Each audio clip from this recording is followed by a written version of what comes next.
Hello guys! ఈ రోజు నుంచి ఐపీఎల్‌కి సంబంధించి చిన్న అప్డేట్ వచ్చినా సరే, నాన్ స్టాప్‌గా మన ఛానెల్‌లో వీడియోస్ వస్తాయి. సో, వీడియోస్ మిస్ కాకుండా ఉండాలనుకుంటే మాత్రం మన ఎల్‌ఫై స్పోర్ట్స్ ఛానెల్‌ని సబ్స్క్రైబ్ చేసి రెడీగా ఉండండి. అంతేకాకుండా మీరు నన్ను సపోర్ట్ చేయాలనుకుంటే మాత్రం వీడియోకి ఒక లైక్ చేసుకోండి. అంతేకాకుండా ఐపీఎల్‌లో మీ ఫేవరెట్ టీమ్ ఏదో కామెంట్ బాక్స్‌లో కామెంట్ చేయండి. సో, ఈ వీడియోలో మనం ఏం తెలుసుకుంటామంటే, ఐపీఎల్ చరిత్రలోనే అత్యధిక పరుగులు చేసిన టాప్ 5 బ్యాటర్లు ఎవరో తెలుసుకుందాం. సో, ఈ లిస్ట్‌లో అయితే ఒకే ఒక ఇండియన్ ప్లేయర్ ఉన్నారు. సో, ఇండియన్ ప్లేయర్ ఎవరో మీకు ముందే తెలుసుంటే మాత్రం కామెంట్ బాక్స్‌లో కామెంట్ చేయండి. ఇక లేట్ చేయకుండా వీడియోని స్టార్ట్ చేసేద్దాం. మనం చెప్పుకోబోయే ఈ లిస్ట్‌లో ఫస్ట్ బ్యాటర్ క్రిస్ గేల్. అరవీర భయంకరమైన బ్యాటింగ్‌కు పెట్టింది పేరైన క్రిస్ గేల్ ఐపీఎల్ అత్యధిక పరుగులు చేసిన ఆటగాళ్ల లిస్ట్‌లో నంబర్ 1 ప్లేస్‌లో ఉన్నారు. 2013 ఏప్రిల్ 23న రాయల్ ఛాలెంజర్స్ బెంగుళూరు అలాగే పూణే వారియర్స్ మధ్య జరిగిన మ్యాచ్‌లో గేల్ అయితే 175 పరుగులు చేసిన ఆటగాడుగా నిలిచాడు. కేవలం 66 బంతుల్లోనే 13 ఫోర్లు అలాగే 17 సిక్సర్లు బాదేశారు. ఇక మనం చెప్పుకోబోయే ఈ లిస్టులో సెకండ్ ప్లేస్ లో బ్రెండన్ మెక్లమ్.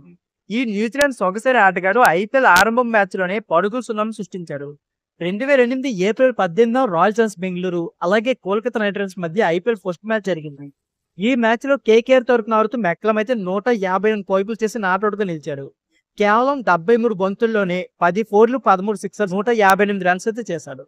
అయితే మనం చెప్పుకోబోయే ఈ లిస్ట్ లో మూడో ప్లేస్ లో క్వింటన్ డికాక్ ఉన్నారు.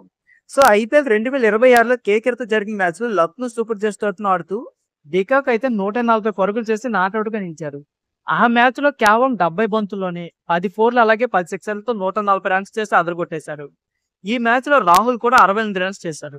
ఎల్ఐజీ ఒక వికెట్ కోల్పోకుండా 200 పరుగులు అయితే చేసింది. ఇక ఈ లిస్ట్ లో 4వ స్థానంలో సౌత్ ఆఫ్రికా దిగ్గజం అలాగే మిస్టర్ 360 ప్లేయర్ ఏబీ డివిలియర్స్ అయితే ఉన్నారు. 2015 మే 10వ తేదీన ముంబై ఇండియన్స్ తో జరిగిన మ్యాచ్ లో ఆర్సీబీ తరపున ఆడుతూ డివిలియర్స్ అయితే 133 పరుగులు చేసి నాట్అవుట్ గా నిలిచారు.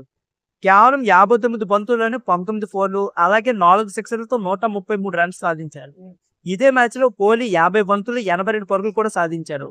దీంతో ఆర్సీబీ ఒక్క వికెట్ మాత్రమే కోల్పోయి 235 పరుగులు భారీ స్కోర్ అయితే సాధించింది. ఇక మనం చెప్పుకోబోయే ఈ లిస్ట్ లో లాస్ట్ ప్లేయర్ అంతేకాకుండా మన ఇండియన్ ప్లేయర్.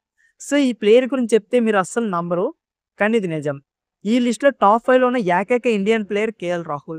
2020లో ఆర్సీబీతో జరిగిన మ్యాచ్ లో పంజాబ్ కింగ్స్ తరపున ఆడుతూ 132 పరుగులు భారీ స్కోర్ ఆడి ఇన్నింగ్స్ నాట్అవుట్ గా నిలిచాడు. ఇకపోతే కేవలం 69 బంతుల్లోనే 14 ఫోర్లు అలాగే 7 సిక్సర్లు బాధేశాడు. సో ఫ్రెండ్స్, ఇది వీడియో. ఈ వీడియో నచ్చితే please like and subscribe my channel. Thank you for watching. అయితే ఈ లిస్ట్ లో కేఎల్ రాహుల్ ఉంటారని మీలో ఎంతమంది ఎక్స్పెక్ట్ చేస్తారో కామెంట్ బాక్స్ లో కామెంట్ చేయండి.